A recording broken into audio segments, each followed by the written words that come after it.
is Guardian Radio, your station for up-to-the-minute news and intelligent, interactive, and engaging conversations. 96.9 FM. The views and opinions of the hosts and guests are their own and do not necessarily reflect the views of the management and staff of Guardian Radio. With early detection comes early prevention. But letting your pencil make you feel like a champion.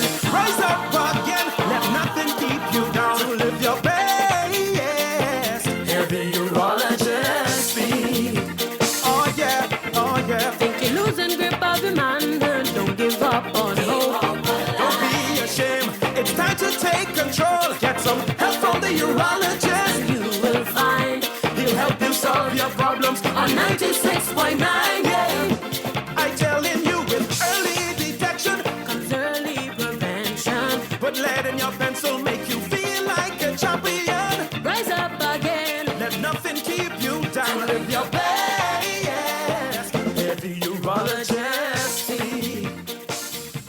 Good evening, Bahamas. This is Guardian Radio 96.9, and this is the Urologist Speaks with Bahamian urologist Dr. Greggory Pinto and my co-host, Bahamian surgical oncologist, cancer surgeon Dr. Wesley Francis. Good evening and welcome, Dr. Francis. Good evening, Bahamas. Thank you, Greg, for allowing me to co-host with you again.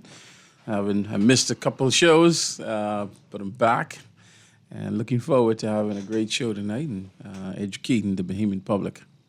And we're both very encouraged, astonished at times to even fathom the number of persons who actually listen to the show and find the show engaging and encourage us to continue to try to promote preventative medicine, a holistic approach, the body as a whole, not just the physical, but also the mental. And we're going to try to talk to as many of our colleagues throughout the year and the years to come and try to, knowledge is key. So essentially we're trying to save lives. We're trying to improve the quality of lives of men, women, and children, and as a nation as a whole. We're a very unhealthy nation, and that's not just physical, but that's emotionally, psychologically, physically. Crime is an overwhelming problem. Stress is an overwhelming problem with the high cost of living. So it manifests in many ways, and it also manifests in the physical and emotionals. And particularly we have a generation of lost men, and we're hopefully not going to lose another generation as time goes on. So this is November, where we're celebrating Movember, where annually throughout the world, men are encouraged to grow a mustache, not to shave, to try to emphasize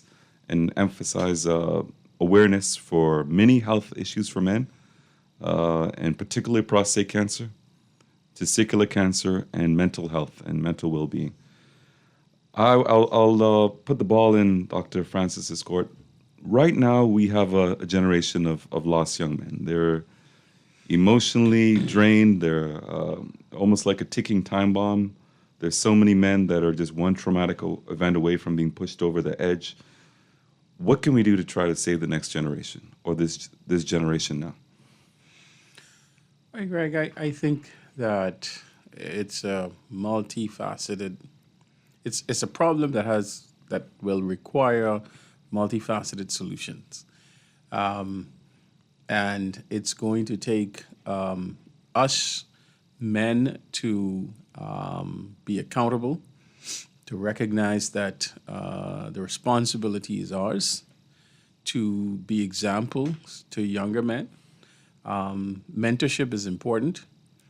I think that young men emulate the behaviors that they see within their home, within their community. And we, or older men, who would have gone through, and some of us, we went through all those issues also, and now have greater experience and understand emotional intelligence. We have to try to impart that on younger men. Simple things like conflict resolution. I think a lot of people don't appreciate that, if we can't resolve simple conflicts, they tend to escalate. And I think in addition to us, older men being accountable, we have to learn how we teach younger men to de-escalate. I think that's the word that we got to try and bring out so that people would appreciate that, to de-escalate, because we always escalate. We always running hot and going up there, but it's time that we ought to teach younger men how to de-escalate, because the consequences of the actions just lead to nothing that's good. And so we have to be a positive influence on younger men, I think, and it's part of the problem. And that's where we start. I think there are fewer and fewer positive images out there. I think the media has a role as well. We're emphasizing too much in the way of negative, and we don't bring to light anything positive. I mean, we ourselves know colleagues of ours, young men, men in our set who accomplish great things, and I think a lot of younger men would be inspired to know the things that are accomplished, whether it's innovative surgeries. But we got to be deliberate. Yes, we need to be deliberate. I think we got to be very deliberate about it. Our society was very deliberate about getting women or empowering women, educating women, ensuring that they were represented, ensuring that they were, that there was no discrimination. I think we now, the pendulum has swung to where we need to start being very deliberate about men, young men, and making sure that they're are present, make sure that they're represented, that we now invest in them. Because now, I mean, you can see the classes, right? You can see the professionals. There are very few men represented at that level. So we have to be deliberate about bringing them up now. It's almost going to be an affirmative action for men. I think that is something that our society has to recognize it. We as individuals first, we have to be accountable and then be deliberate about it. And I think society, government has a role also, and non-government organizations have a role, that we need to invest in young men. And then you talk about discrimination. I think there's some level of discrimination in terms of the mentality in our society, the culture that's ingrained, where young men are discouraged from doing well academically. They're discouraged from beating the books. They're discouraged from accomplishing great things. And it's a very women-driven educational system. Most of the teachers are women. Most of the principals are women. Most of the guidance counselors are women. So there's a lack of role models there. But even within schools, I think, even if it's not done directly, but even indirectly or subconsciously, I think women are promoted and encouraged to do well, and men are not. Even within peers, if you do well, you're gonna catch hell from your friends. You're gonna catch hell from your colleagues. And why is that? And it's the stupidest thing on earth. Yeah, it is. I don't want to, put men against women or such as that. I mean, I think women who are deserving, if they work hard, they should be elevated and they should get it.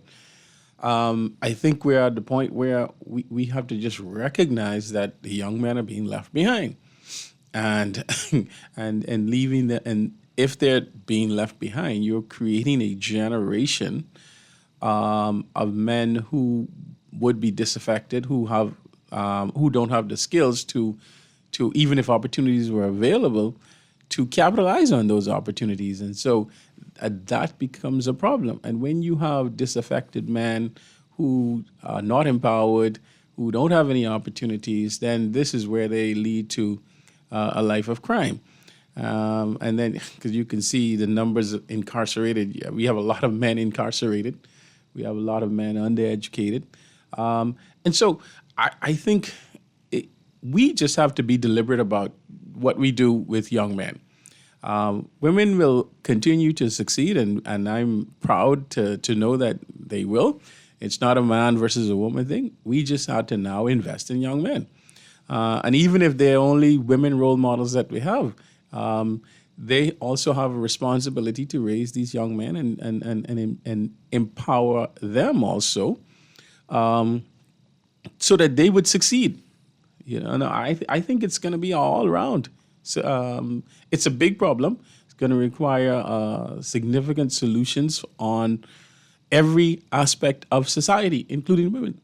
And I think we have to emphasize, and we both feel this way strongly, that we're not trying to say that success in life means academic success or professional success. There's so many ways that we can be positive members of society, that we can succeed, that we can be wonderful role models.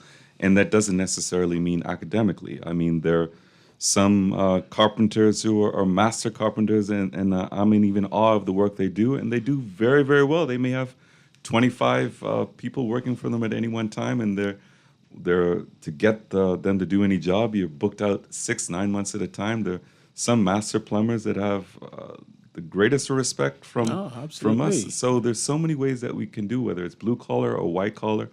There's a role for all of us in the society, and we need excellence in every aspect, in every profession. So, yeah, it's wonderful to have the top lawyers. It's wonderful to have the most accomplished surgeons. But if we don't have the I need a good plumber. If we don't have the master builders who are honest, if we don't have the carpenters, if we don't have the masons, there's so many things that require. I mean, there's some landscape persons who we almost call landscape artists, and they do very, very well. So there's a role for all of us, and we just need to find our niche.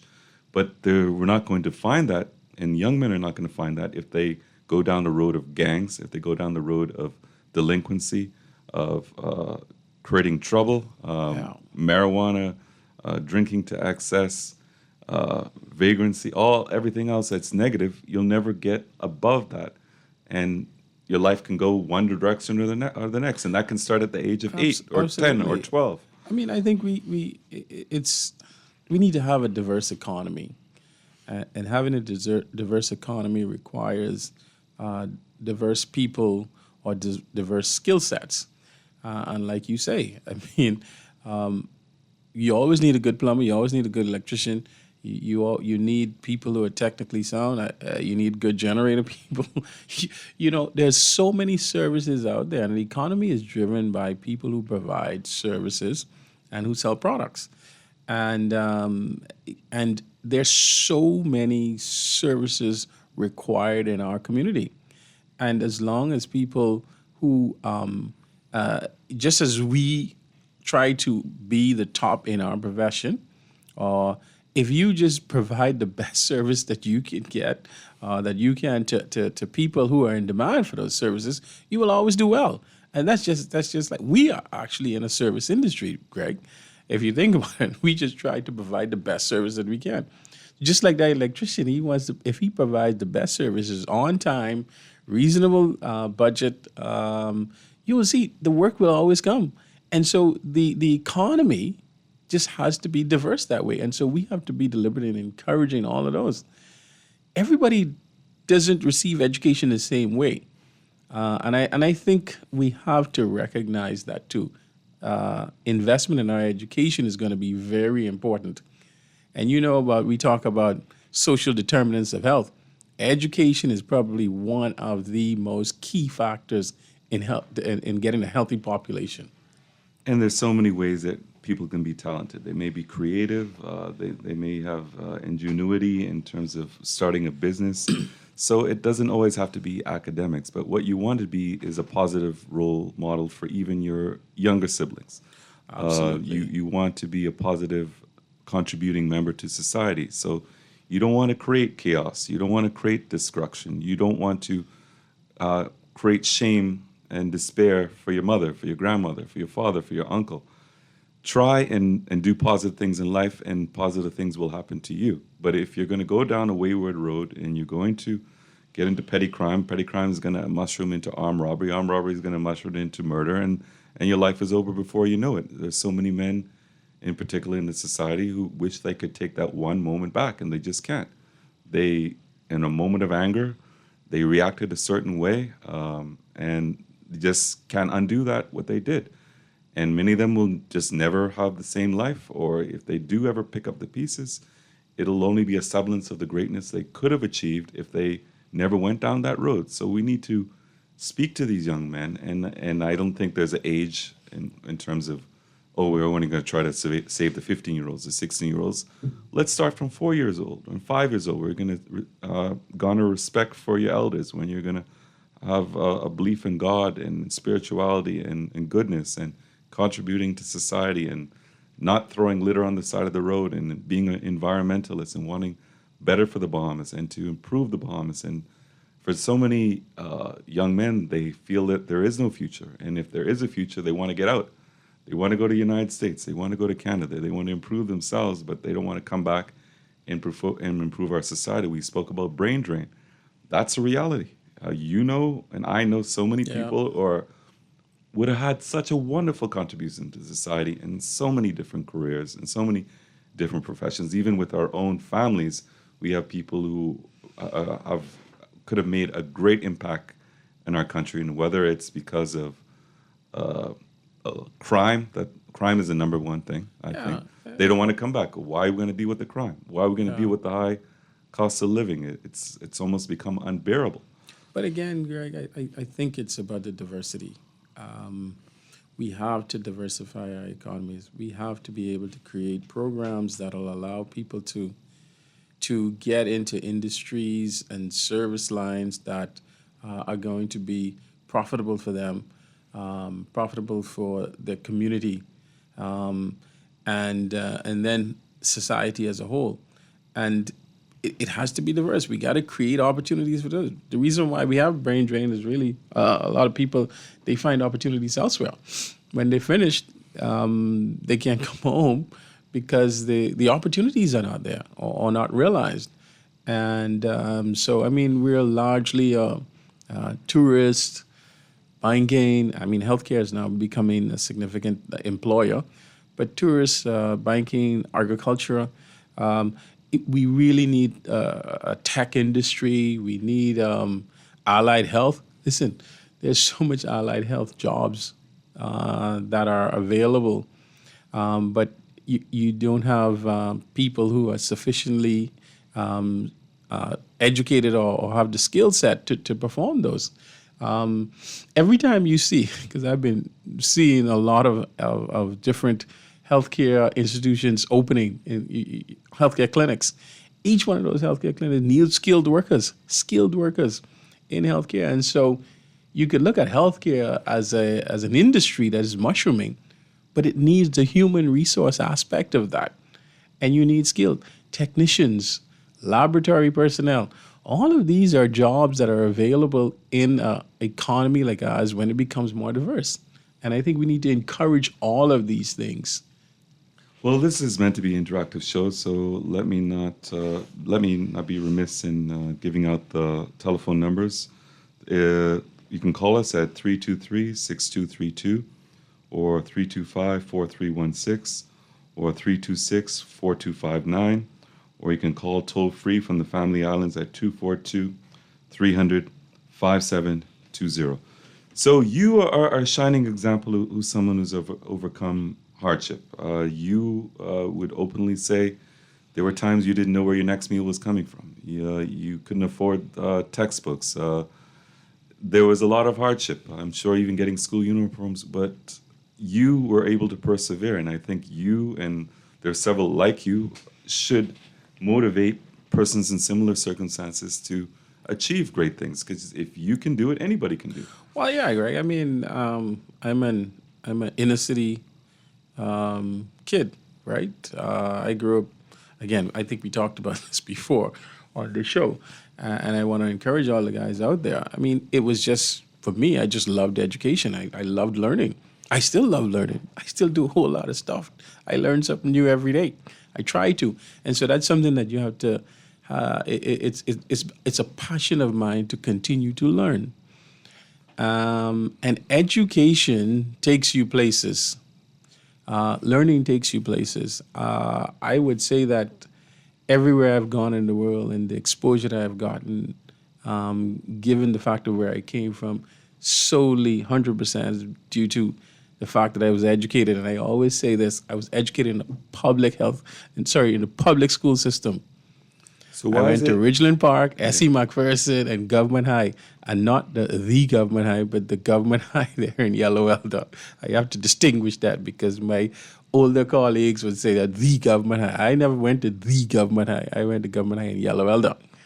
All right, but I had teachers that cared about me, and who were passionate about recognizing that I wanted to learn and gave more and more opportunities. But I would say too, though, even in my environment, there were people in my environment who encouraged me. Okay, there were role models in my environment who encouraged me. There were good role models, there were bad role models.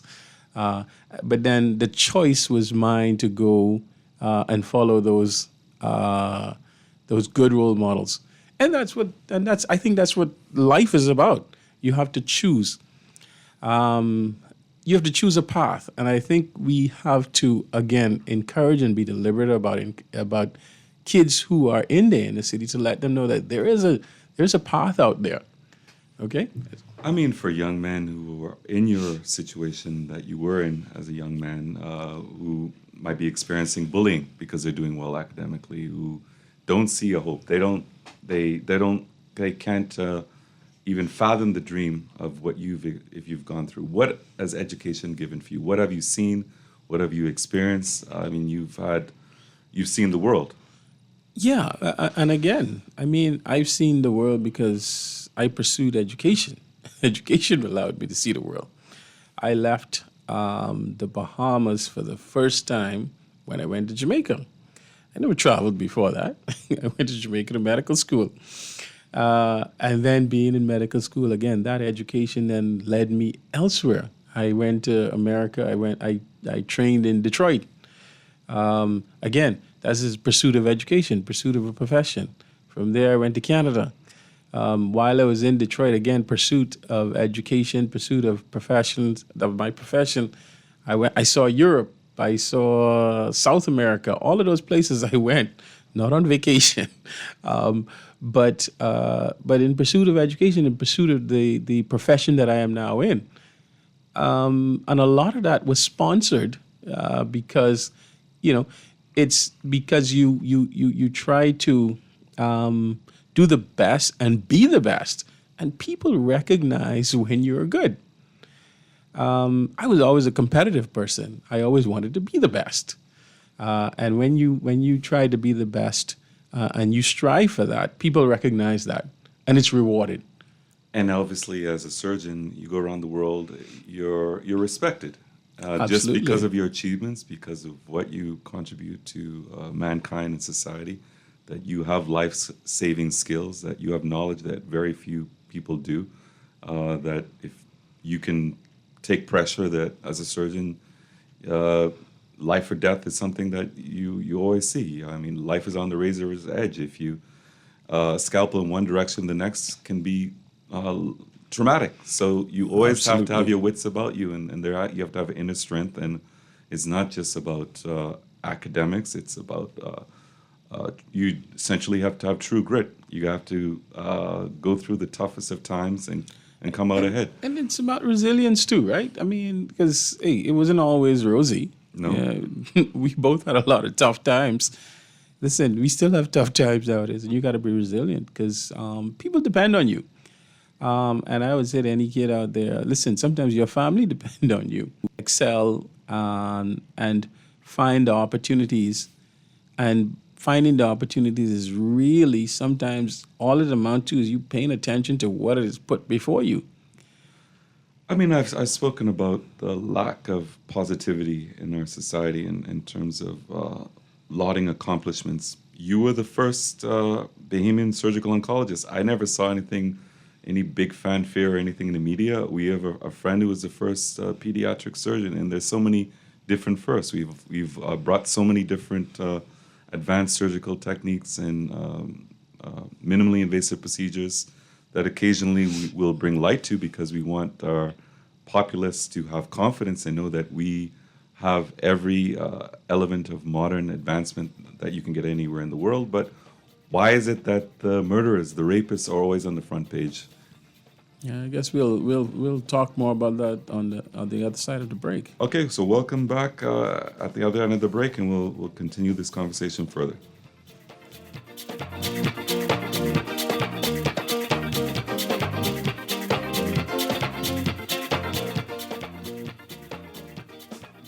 Always on the go? Missed the show? You can now listen to Guardian Radio talk shows anytime, anywhere on Spotify and YouTube by searching Guardian Radio 96.9 FM or by entering the name of your favorite show. You can also listen by logging on to GuardianTalkRadio.com and clicking on the podcast tab. Guardian Radio, continuing to provide you with fresh news and smart talk anywhere, anytime, all day. Get ready, Nassau. Bahamas Liquidation and Auction Center is back with our annual 3 days of blackout. Mark your calendars for November 28th, 29th, and 30th. It's 3 days of unbelievable deals right here at home. We're bringing you thousands of items from Amazon, Home Depot, and Walmart. Everything at their online listed prices, freight and duty paid. Don't believe us? Bring your phone and Google it. Experience the U.S. prices right here in Nassau. Call us at 698-0123 or WhatsApp 557-2522. Meet us on Mackey Street. Don't miss out. See you there for 3 days of total blackout deals. For fast, reliable, and impactful printing services, look no further. Let Printmasters bring your masterpiece to life. We stand by our quality products that is second to none. Our affordable pricing and friendly, efficient staff makes Printmasters the ultimate choice for all your printing needs. We can deliver any type of printing services, from banners to booklets to business cards. You name it, we can print it. Let Printmasters bring your masterpiece to life. Located in the Nassau Guardian Building, telephone 302-2361. Love the show? Want to give your support? Become a sponsor today. Call 302-2300 for our rates and packages. That's 302-2300. Become a sponsor on Guardian Radio 96.9 FM. Fresh news, smart talk, all day. This is Guardian Radio 96.9 FM. Fresh news, smart talk, all day.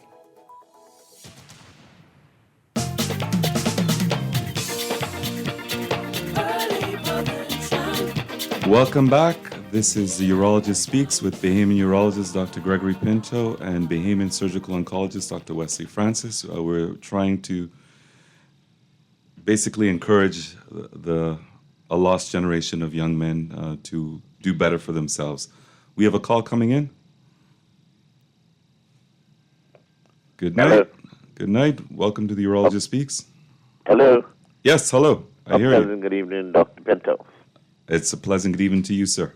Well, I don't know. You might have heard this voice before. I have, yes. Yeah, it's been around town and been in the garbage box and all over the place. But anyway, nice to meet you, sir. I listened to you from you started opening your mouth, and you know, I have questions about man and God himself.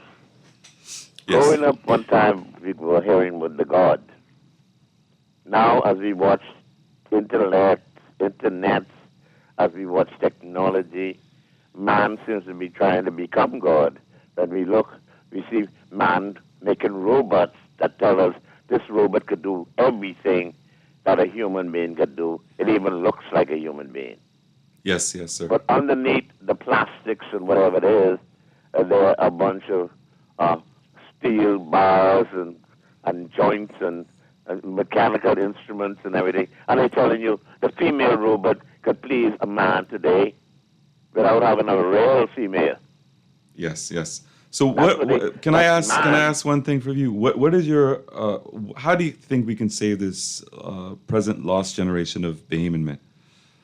Well, see, I'm trying to get to that. Okay. But sometimes when I try to get to that, they realize that for you to do a show, you need 2 hours to do one show. I agree. Yes. For me to call in, I don't have 2 hours to say what I have on my mind. Okay. I have a few minutes. Okay. Because you want to get to the next caller. No. We'll give you your time. Your opinion is important. Your opinion is important. To you about healing a man and this and do that, eat the right food, do the exercise, and a man could become a young man again. I'm 73. You could tell me you can make me 18 again if I do this, if I do that, and so forth. But we realize that man cannot make man. Yes, sir. And the body's muscles after a certain time, knowing the biology that they told me in the government, I eventually, the muscles themselves and the cells start to break down, that we are not here forever. I understand that, yes. We're not here forever.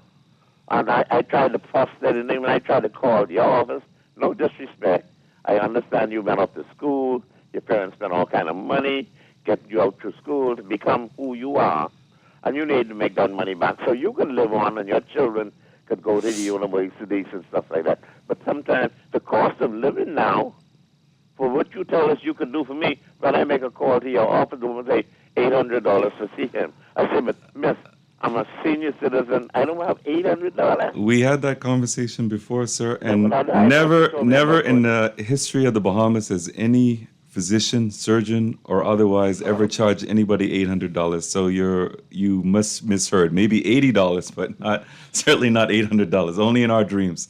There's a fee schedule, sir. We can't willy-nilly charge anything. That there's a mandatory fee schedule depending on the degree of severity or complexity of a case. We can only charge by how many minutes we invest in seeing that patient, whether they're first-time patient or follow-up patient. So no, there's absolutely no truth to that, and you misheard. There was some miscommunication. So I can't emphasize that any more than I am. So what I'm saying, Doc, is men are afraid to go to the doctor. And do you remember I told you that please come and see me and I'll see you for free? You forgot that? I'm not talking about me. Okay, all right. See, what I'm trying to say, Doc, men, because if my toe hurts me, I go in the doctor. Oh, that's wonderful. You're different than most I'm not afraid to Bahamian. go to the doctor. My fingernail, Doc, what happened to my fingernails? I got it. I've gone from the toe doctor to the ankle doctor straight up to Dr. David Allen, right to the brain doctor, because I believe they were trained to take care of people. But a lot of Bahamian men, what you talk about, we're losing them. They're afraid to go to doctors. Yes. Well, I'm also talking about not just the physical ailments that plague our young men, but also the mental, the psychological and emotional, the anger, the turmoil, the death, the depression, the devastation that they live with. And it's unsustainable. Scared me, right? The dog that has really scared me now in my country, where I am afraid to go out of my house sometime even in the day. It's a sad reality for many of us, yes. I know most of us are afraid to take your wives and your girlfriends and your children out to a restaurant at night because you know which sick fella could just walk in there looking for somebody. And you happen to be in that area and then gunshots could go off. And we have nobody seem to protect us because when the police reach to the scene, the yellow tape is already there. And you and I will be on the ground in a puddle of blood. A sad reality, yes. yes. We have our own homes in this little country. Well, we all have to take responsibility for it. I mean, this is our community and this is our homes. If we are afraid to go out, I think the whole community needs to be in an uproar. We can't live that way, right? You want to live that way? I don't want to live that way. So I think we now, as a community, have to seek steps in which we now try to curb that behavior. But what do? We march on Bay Street, we beg the government, we beg the police department, we beg everybody. Then all of a sudden around the country, we hear the police them corrupt. Well, the latest thing coming out in this country is they got police in America on corruption charges and so forth. So the people that we pay to protect us Very are true. corrupt, are selling drugs, are selling guns. We wonder where the guns coming into the country. Now we find out the police are bringing the drugs in. The police are bringing the guns in. And then we find out who's shooting the guns. Well, they're selling the guns to the young boys. Well, and the young boys come into your house and killing young women, young girls, and you and me. We scared to even go out in the day or night, just a restaurant having a dinner. I hear what you're saying, and I understand your frustrations, and many of us in our nation are disappointed by this national news. But I must, as a physician, as a surgeon, urologist who for many years routinely sees police officers, defense force officers who are on the front lines that put their life and limb in peril to try and save us for very little compensation. I herald many of them, and I have them in the highest esteems. Obviously, every profession has bad apples, but I know so many wonderful police officers who care, and I've saved many lives, and I've encouraged many in the community to change their life and turn their life around. So, Dr. Pinto, yes. Dr. Pinto, before I go, we have developed in this country, and you know it and I know it, we have religious leaders that are corrupt. We have politicians that are corrupt. We have social leaders, permanent secretaries, whatever, in this country corrupt. And the Bahamian people don't know who to talk to, because if you open your mouth and you say anything, you get victimized. Well, we need to try and change that society and change that mindset. But there's a lot of good. Let's talk about the positivity. There's a lot of wonderful police officers. There's a lot of wonderful Defense Force officers. There are a lot of wonderful teachers who are doing wonderful things. So we can't just, with a broad stroke of a pen, say that everybody is no good and everybody is is not going anywhere, and our society's going down the drain. Obviously, we want to weed out the bad apples, but let's also stress the positive. Obviously, we're always talking about the negative, but there's very little to speak about the positive. And as a society, we're all going to become depressed because of it. There's so many wonderful things nobody knows about, or very few persons know about. If we can speak about more positive things, and we can bring light to wonderful things going on in our society that happen every single day, I think we'll be a better society. We can't put a blanket over the negative, but we can also highlight the positive. But I thank you very much for your call. We have another call coming in.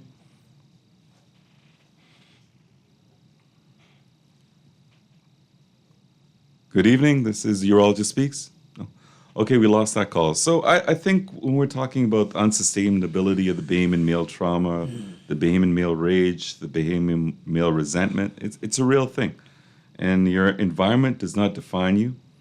You may have been born into poverty, and you may live the daily struggle of poverty, but the poverty does not define your destiny. In fact, it can cause you to have greater character, greater resilience. You can use that as a motivation for great things. You see your mother struggling. Do great things to give your mother a better life. Do great things to have a better life for your children than what you're experiencing at this moment. So let hardship build character, self-determination, impeccable work ethic, to rise above your difficult circumstances. There's nothing that cannot be overcome. And if you have somebody who can help you, guide you through the darkness, always seek help. There's a call coming in. Good evening. This is Urologist Speaks. Hey, good evening. Good evening. Can you hear me? I hear you. Very well, very well. First of all, I'd like to congratulate you two gentlemen and the host for a dynamic conversation. I was literally in a training session with a student of mine. I teach locksmen from A1 Lock and Key, and I started to hear the conversation, and they just had it in the background as I was teaching, and I was like, wow, just hearing the message that you were giving, I was like, wow, this resonated with me 100%. I happen to be a men's development coach, so I help men get fit, make money, and find love. And, with the ongoing problems we're seeing in society where young men are finding challenge to be able to integrate in society in a positive way, I feel like I need to connect with you two individuals, and maybe we can produce a solution in order to be able to implement for young men. Like, I feel like we need a national men's development program where the government funds this so that men could gain a basic discipline of self-knowledge, self-understanding, spirituality, and development in physicality. But I know you were going to say something. You could go ahead, sir. Well, I think your words are wonderful. They're very inspiring, and we both feel the same. I'll let Dr. Francis. I think I like that idea. The only thing about that idea that I don't like is let's not look to the government to fund that. Let's do it ourselves. I mean, if it's so important for us to, as men, to recognize that men development is going to change our community, we need to put our own personal investment in that. I think our reliance on government is too much. I think as independent, honestly, I think as independent citizens, we need to do it. We can't. The government is not going to do everything, and we shouldn't even look to them to do everything. I think we recognize that we have a problem in our society. The previous caller said everybody, he lists all kind of different agencies and say how people are corrupt, right? Why not we who because we're motivated by change. I heard a statement the other day is if you choose what you don't change, if you don't change something, you choose it. And if you want to do this, and I'm with you there, this male development, men development, but let us put our money where our mouth is, right?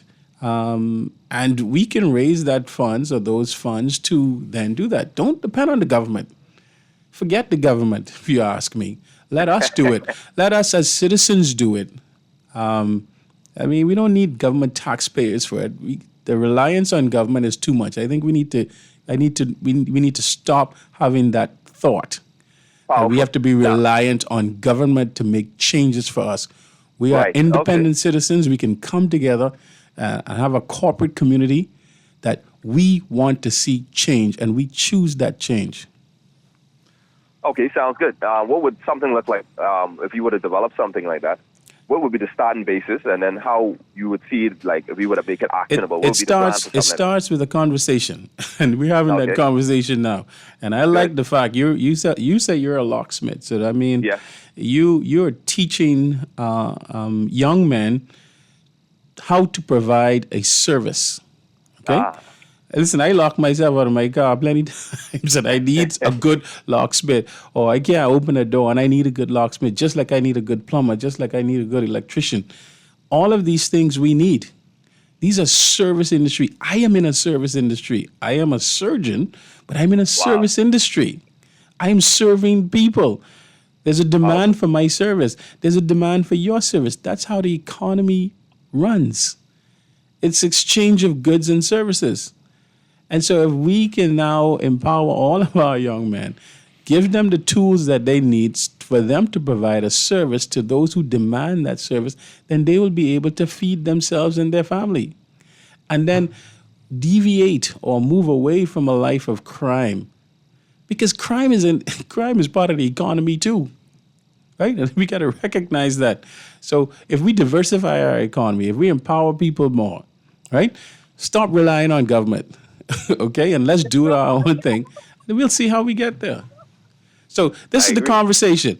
We need to get your number, and so that we sit and see how we can then work on empowering men to change our own community. That sounds good. Just let me know how I can get that to you, and then we can go from there. Well, I think you can just leave it with the producer, and we'll get back to you. But I always say that we can reach out, if we can reach out to young boys early and change their internal world to a positive one, then their external world will be shaped by them instead of having their external world shaping them. So let's prevent a 5-year-old, a 6-year-old going down the path where they're going to be an armed robber at 18 or 17, or they're going to be breaking into houses, or they're going to be delinquent and smoking weed and not going to school and being aimless. Let's prevent that from early. Why are we waiting until it's too late? Why are we being reactionary? Let's be proactive. Let's instill positive values. Let's build dreams in 5-year-olds, 6-year-olds, 7-year-olds. Let's stress the importance of academics for them, so that they know that academics can take them to great heights. And I agree. And it only starts, as they say, with a conversation. Okay, appreciate your call, and I think it was a very positive one. We haven't given up on our country. We love our country. We're here after long days. Police officers have long days. Defense force officers long days. Surgeons certainly have long days. But we're here. We haven't given up hope on our country. We haven't given up hope on our future as a nation. And I know that we can change the tide of times. Yeah, and I just want to say, and I want to encourage the police officers out there, because I know they're probably taking a hit right now. But there's some good police officers out there who go to work every day and provide the service for the community. Oh, they're unsung heroes. They're unsung heroes, and they're taking a beating now, and it's unfair. Yeah, you need to look at the entire police officer branch as a whole, and for the most part, they're lifesavers, and they're angels in disguise. Absolutely. So I'm sorry they're going through this, and I personally will say that I know many of them who are above reproach and are God-fearing and are doing great things for our country and keeping our society together. Them. Cannot do without them. They're vital to the future of our country. We'll talk further on the other end of the break. This is Urologist Speaks with Bahamian urologist Dr. Greggory Pinto and Bahamian surgical oncologist Dr. Wesley Francis.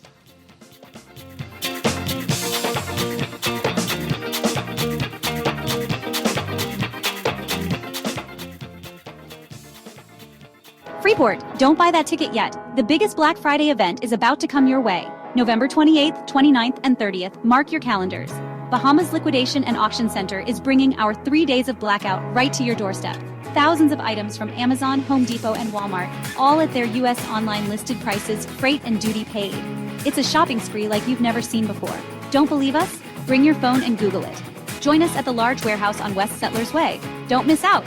Be there or be square. Beulah gal, can you believe this? We are now the patrol queens of the neighborhood. We now large and in charge. So we need to check out what's going on in everybody's yard. What about that gun that we know that Junior and his homeboys just ran out? Can we report that too? Of course we can. But we could be in deep trouble if they find out. We need to report what we see, Beulah. When you call Crime Stoppers, they just answer your call in Miami. So then we can report everything? Guns, where they hiding the drugs, who shoot who part of which gang, or who disturbing the peace with the loud music and the motorcycles. Then our neighborhood will be the best in the Bahamas, and everybody gonna want to come live here. And then our house price will go up, gal. So what we waiting on? See something? Say something. Let us all pitch in and stop the crime before it's your time. Call 328-8477 from Nassau or 242-300-8477 from the Family Islands. Or text us through the Crack Crime Bahamas app. Stop the crime before it's your time. Love the show? Want to give your support? Become a sponsor today. Call 302-2300 for our rates and packages. That's 302-2300. Become a sponsor on Guardian Radio 96.9 FM. Fresh news, smart talk, all day.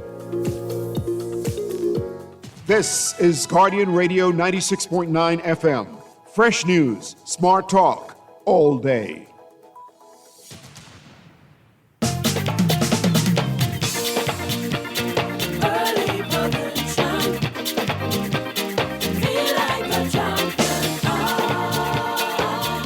Welcome back. This is Urologist Speaks with Dr. Greggory Pinto and Dr. Wesley Francis. We're speaking now.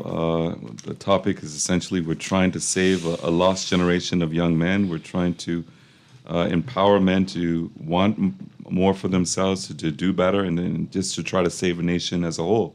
So I agree with you. You can't blame the government for everything. You can't look for the government for everything. I mean, violence breeds violence. Disrespect breeds disrespect. If you're beating your wife and that's all your son knows, what do you expect from him? If he's living in a violent environment where he sees drug deals going down, where he sees unscrupulous persons coming in and out of all hours of the night, how are we going to save him? You can't blame the government for him picking up a gun because that's all he knows. You can't blame the government for him stabbing or beating his girlfriend because violence is all he's ever seen, and that's the only way he knows how to interact with a female. We also have to blame the parents.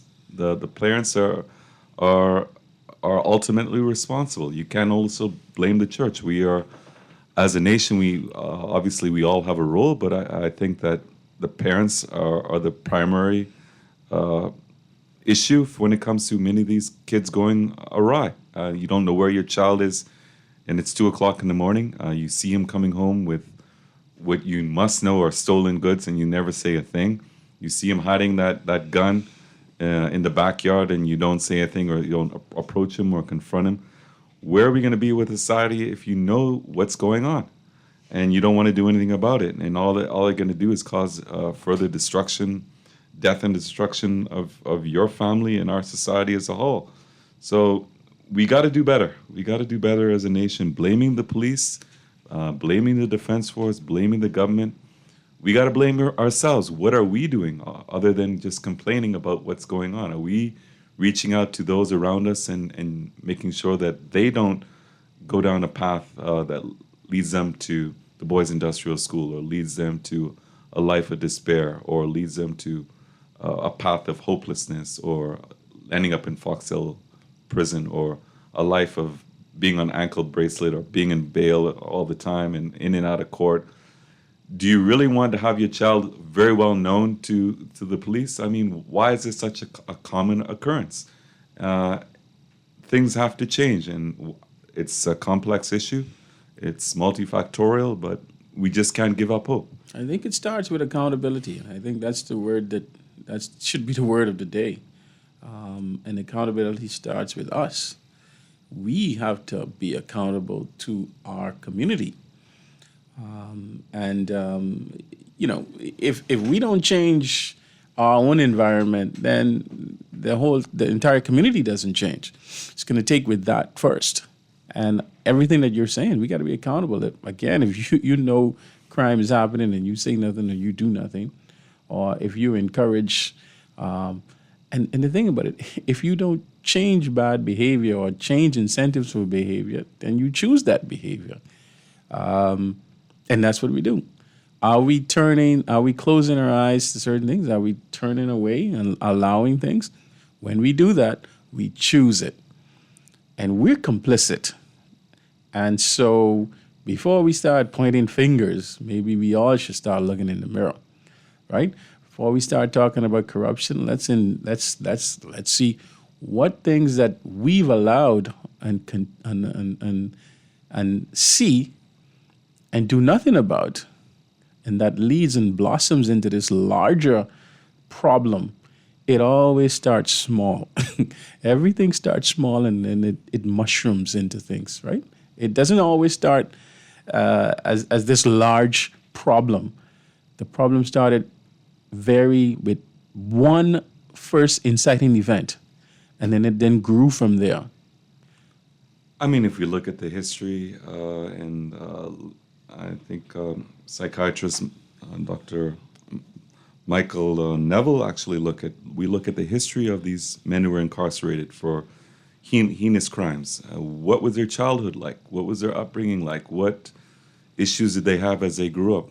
There was a problem even from then. It wasn't as if it's a surprise that they ended up shooting somebody. It wasn't a surprise that they had an armed robbery, or they ended up murdering somebody or raping somebody. Even from their youth, you can see that there was an anger issue. There was a problem with addressing their emotions. Too many men in the society are told to bottle up their emotions and not show any vulnerability, not to show any weakness. Many of them have post-traumatic stress that there's no outlet to deal with, and all of that, the outlet essentially becomes violence. And as I say, violence breeds violence, and all we're going to do is destroy our nation in the process. So we need to be able to have an open conversation about the mental, emotional, and psychological health of young men, middle-aged men, elderly men of all ages. And we need to encourage our family members if there's something they're going through. I mean, there's studies that have looked at what percentage of men in Fox Hill Prison were victims of violence within the home. Probably 90-something%. So if we can stop that, if we can stop the violence within the home, we can change the environment, we can change the mindset, we can save our nation. But if we're going to take a blind eye and know that your next door neighbor, your wife is being beaten senseless every other day, that there's molestation going down within the church and everything else, we need to be vocal and we need to stop it. And we can't just give up. I mean, it's easy to say, you know what, let's just give up, particularly for those who have the ability and have... we, as surgeons, we didn't have to come home. We could have gone to a first world nation where I remember going and living in Hamburg, Germany, where you can freely walk 3 o'clock in the morning through a public park and you have no qualms or concerns about ever being robbed because it's almost unheard of. My professor of urology in Hamburg, Germany, had 33 years of experience. He never once saw a gunshot. Never once. He saw a stab wound to kidney once, and that was it, because it's not a violent society. Violence is extremely rare. Here, if we look at the resources, the toll on our medical care system, just in terms of blood products, in terms of surgical time, in terms of ICU beds, in terms of the toll it takes on the emergency room physicians and nurses, who I applaud because I couldn't do it. And they do it day in and day out. They patch up somebody, and these are people, even when we were younger surgeons, they would say, you know what, I'm going back on the road and I'm going to get this guy. And then you see that he would come back shot again, or someone else, and it just continues and continues, and it never stops. When are we going to put an end to this? When are we going to put an end to this? We as the hospital is on its knees because of violence, because of gunshots, because of car accidents, because of trauma. How are we going to have the resources, the manpower, the beds, the surgical time to deal with cancers? Yeah, it's a real thing, you know. I remember when I was head of surgery, the orthopedic guys always complained they could not do anything other than trauma. All they were doing was trauma, because they didn't have they did not have the time to be able to fix other things. You know, people who had deformities, people who had tumors, all of that. There were countless numbers of times when, you know, we had to cancel lists for people with cancer because there was no blood available, there was no time available. Why? Because all the resources were being put into trauma. So this is the effect that this have on a wider community. People don't realize it, but it does. Every day it affects you. And we, again, I said, we have to be able to do something about it. We as a community. I mean, it was common, and it still is common, unfortunately, that I can remember earlier in the year, I had a list of 5 patients. I had to cancel all of them because my operating theater, the anesthetist I was using for my elective list, had to deal with a 6-year-old shot in the head with a stray bullet in a drive-by. So these are the realities. So there were patients who had cancer. There were patients who were suffering with very poor quality of life because of kidney stones that we had to cancel. And then the issue is with PMH is it's so overwhelmed. Where do we postpone these patients to? Because we just kick the ball down the road. You postpone somebody else, and then you got to postpone somebody else. And by the time someone gets operated on, due to circumstances beyond our control, obviously as surgeons, and that's one of the more frustrating things, they always blame us because we're the face of the patient C, but it's beyond our control. The average person may have been canceled 2-3 times before they actually get their surgery done. And it's very frustrating for them. It's very frustrating for us, and it's not getting any better. Over the years, it's getting worse and worse and worse. Yeah, I mean, you have to think of resources are resources, and if they're used up more by one thing, then you can't apply those same resources to something else. I mean, that's as basic as you get it. So if trauma overwhelms the system, overwhelms the emergency room, overwhelms the operating room time, overwhelms the blood bank, overwhelms everybody in the system, then those same resources are needed for elective cases.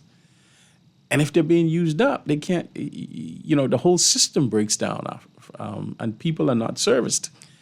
And so this is the price or the outcome of crime. And people don't always see it. And I think we're going to use this platform to maybe open it up a little bit. Let them see what we go through. Let them see what really is the price of crime. Really what happens to other people when all of those resources are dedicated to taking care of, again, and there are people, and we have to take care of them. We can't stop. We can't say, they're criminals, they shooting each other, let them. No, we cannot do that. We have to take care of them. And it's a finite resource. And so if those resources are used up there, then other people don't get the opportunity. And I'll give examples that I've seen over many, many years where persons are shot, we save them, they have a spinal cord injury, a transection of their spine, they're paraplegic, they're quadriplegic. These are people who are going to come into the hospital with infected bed sores, decubitus ulcers, bladder infections, kidney stones, this and that, a deep vein thrombosis. and they'll be in hospital for months on end. They'll That take endless gets- yeah, resources. it gets I remember escalated. there was a patient who was a paraplegic and stayed home with infected suprapubic catheter, and it developed basically flesh-eating bacteria, necrotizing fasciitis, where we had to operate on him too many times to count. By the time we had operated on him more, maybe 15 times, used so many resources, used the ICU bed, every measure, maybe 20 units of blood, he succumbed as not even a 30-year-old. And I remember administrators estimated it costs the Bahamian government, the public hospital, over $700,000 just for that one individual. Imagine if he didn't go down that road, if he hadn't joined a gang, if he hadn't hung out with the wrong people, if he hadn't gotten shot. And what could we have used with those resources? We could have changed his life or others' lives. We can use that to improve the schools, to have after school programs, to give scholarships to police officers' kids. But we're using resources to basically patch up people who are just going to go back and bring more trauma and drain more resources from society. And yes, as you said, what are we going to do? We have to patch up whoever it is, whether it's a police officer shot or it's a known man who's shot 4 people. So it's a sad state of affairs, but you and I haven't given up hope, and I know there are a lot of young men, women, members of the government, the church, civic organizations who haven't given up, and I think that we need to band together and try and save our society. What are your final words, Dr. Francis? Listen, I just want to encourage the policemen out there because they keep our community safe. Yes, there's some elements that are not wholesome, but they keep our community safe. They keep law and order. And I want to encourage every policeman out there or policewoman out there to continue to do your job and do it to the best of your ability. I agree, and I'll emphasize that I think they're unsung heroes, and for the most part, they are the angels of our society. And thank you to the police, thank you to the defense force, thank you to the immigration officers, thank you to the customs officers, thank you to the prison officers. We all need our uniform branches, and we don't say enough positive things about them. So thank you very much for joining us on the Urologist Speaks. This is Dr. Greggory Pinto, and thank you again to my co-host, Dr. Wesley Francis, and Bahamas. Have a good night. Good night, Bahamas. Don't be ashamed. It's time to take control. Get some help from the urologist. You will find He'll help you solve your problems on 96.9. Yeah. I'm telling you, with early detection comes early prevention. but letting your